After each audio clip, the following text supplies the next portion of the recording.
today I'm so pleased to be joined by Landry and Mridula Pore from Peppy Health. Thank you guys for joining me this morning. It's so great to have you here, and I'm really interested to hear your story. Had you set up a business before? Had you ever done anything like this before? Was this a kind of leap into the new world of business for you? Yes and no. Yes, I'd set up businesses before, but this was a totally new adventure for me in the sense that coming into this world of healthcare that I really knew nothing about from a kind of career point of view, but had just gone through this moment in my life where about 4 months before us launching this, I'd had a child, my wife and I.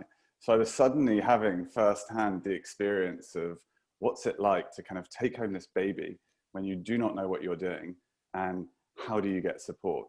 And for me, one of the kind of really sort of light bulb moments was when about 3 months into having our daughter, when my wife and I had sort of utterly naively thought we sort of thought, yeah, we've really mastered this parenting thing, which for any new parent, you'll know you have these kind of waves of ignorance, basically, where you think, yeah, I'm really getting the hang of this. And then something changes and you're like, I have no idea what I'm doing. And for us, that moment was just suddenly not being able to breastfeed. And this kind of very basic thing that you assume is easy and is easy when it's working suddenly just disappeared. And you know, suddenly we had a very new baby who was, you know, unable to feed, very stressed, a first-time mum who suddenly felt like, I can't do the basic job, and a first-time dad who felt completely useless. We finally found this lactation consultant, paid her to come from Reading to our flat in London. And after she left, I just had this moment where I felt like no one should go through these stages alone, and everyone should have support. And we need to try and develop a mechanism that enables everyone, regardless of their financial situation, to be able to get that support. And that's where we started really thinking about the need for employers to pay for these kind of services. When I look at the website of Peppy Health, I mean, it's so different. I mean, it smacks you immediately. It's just not like a kind of normal health insurance kind of approach. And Mridula, where did the ideas come from? For obviously you've got the baby care, and both you guys are parents. You've got fertility in there, and you've got menopause. Did you just feel that those were the three key areas, or had you done your research? How did you get there? Well, I think the original idea of Peppy actually started with Evan. It was basically recognizing that there's a lot of health care that needs to happen before you're ill. And that's something that he's very passionate about, things like nutrition and diet and so on. And we realized through our personal experiences that having a baby is where, you know, if you're otherwise normal and healthy, which thank God, we've had the chance benefit to be, this is a point where it suddenly comes into sharp focus. This is the first time you can feel very vulnerable, disoriented, not even know what questions to ask. So I think baby was our first product, and that was launched out of I had both my children when I was running a business unit. So, sort of significant corporate role, going back to work, and sort of knew a lot of the challenges around that. So baby was really born from that.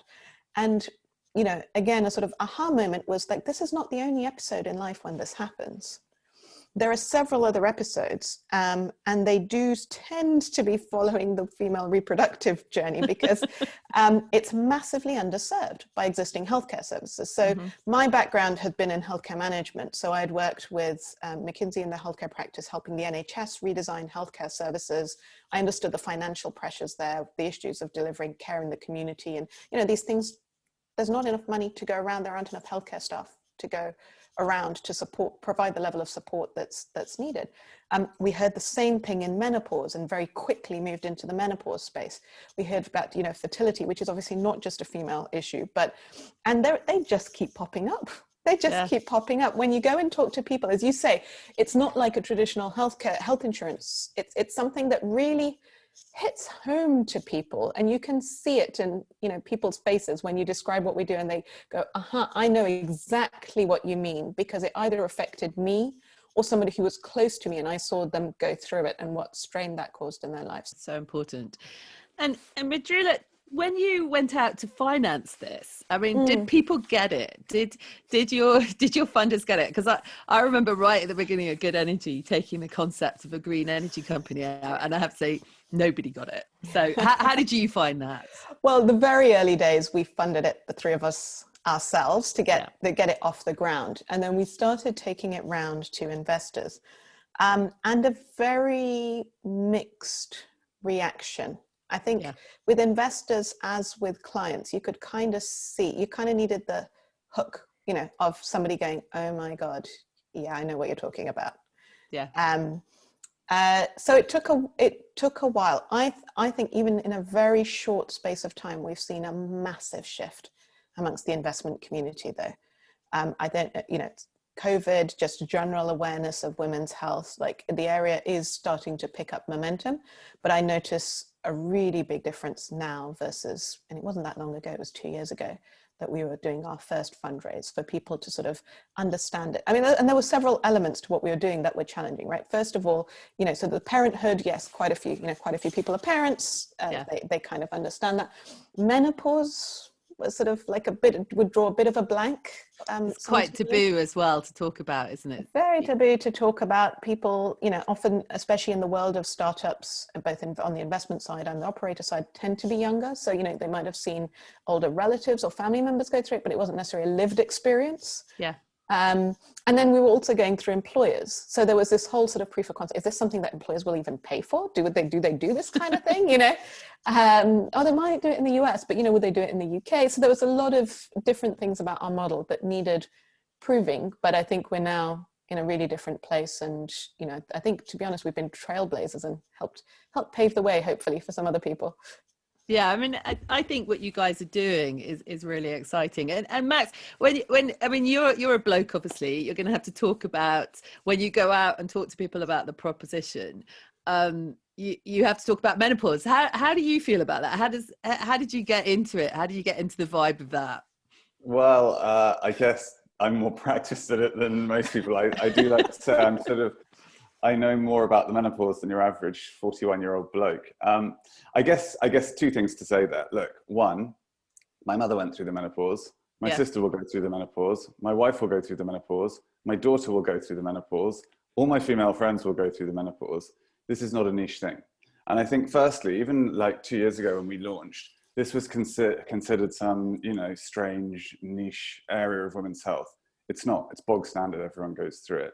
And to really put that some sort of color to that, last year we launched our menopause app, which is clinician led. So the former chair of the British Menopause Society runs that vertical, and all of the interactions are done with clinicians. Now, when we launched that in 2020, beginning of 2020, this was the world's first clinician-led menopause app. Wow. Now, given 50% of the world is a woman, and 100% of those women will go through that menopause at some stage in their life, it is insane that that's the case. So I think this just illustrates the change in the market. And if you contrast that experience Mridula shared of that very beginning bit, where, you know, we would speak to investors who would say, you know, what is this thing? You know, last week, Crunchbase, one of the big like startup things, said, why are VCs now wanting to get into the $600 billion menopause market? Yeah. That's a 2-year change from basically no one cares to, wow, how can we have ignored half the world? You guys are a B Corp. I mean, how has that helped you in terms of your purpose-led approach as a business? Good question. I think for us, it was really a kind of manifestation of the things we were thinking about anyway. So Mridula, Evan and I were sitting around saying, you know, we want to be a company that commits to very high standards. We want to think about things like triple bottom line accounting. This was the kind of discussion we were having anyway. Yeah. And suddenly we just thought, well, actually, becoming a B Corporation is just a way of manifesting that. And so I think for us, it's just been a really helpful way of making real some of the things that we all felt anyway. And Mridula, have you ever had a problem with the finance clashing with this kind of B Corp principles? No, not at all. I mean, if anything, they've sort of helped align us. Ultimately, our goal is to serve more people and a broader range of people, and that's good business, you know, as well as good, you know, sort of ethos for us to have, and a huge motivation for all of us. We've come across another big challenge in our lives, obviously, which has been COVID and the lockdown, which is challenging, I think, for all of us in so many ways. I mean, how have you guys coped sort of personally, I mean, as a team? Because it's difficult not all being together. I guess you guys probably did work in an office prior to this together. How have you got through this, Mridula? I think it was definitely a bit of a shift, not seeing as if the founding team, not seeing each other in person as frequently, or having the chance to just walk out and grab lunch and get some breath of fresh air and shoot the breeze. But I think we've really embraced it as an organization and successfully sort of brought people on board and grown the team and so on. But, while managing with everything else, getting the food deliveries and homeschooling and whatever else that's been involved with COVID, which, is not unique. We're all muddling our way through.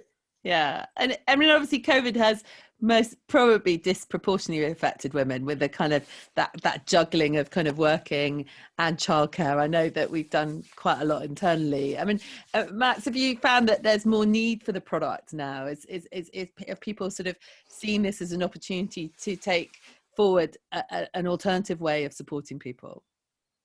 Yeah, I mean, absolutely. I can give you two examples. So one is we were very fortunate to be one of the companies that NHSX chose to look at as part of their COVID response. So just under 1,800 companies applied to be part of the NHS response to COVID, and they've ended up working with, I think, just 2 of us now, and we're the only one that works with pregnant women and new parents. So what's been really interesting for us is to see that kind of mass acceleration of adoption. So I don't know whether that discussion would have happened without COVID, but to give you a kind of sense of the need out there, when we said who wants to take part in our pilot back in May to test this service with the NHS, in less than 24 hours, 10,000 pregnant women and new parents registered to take part.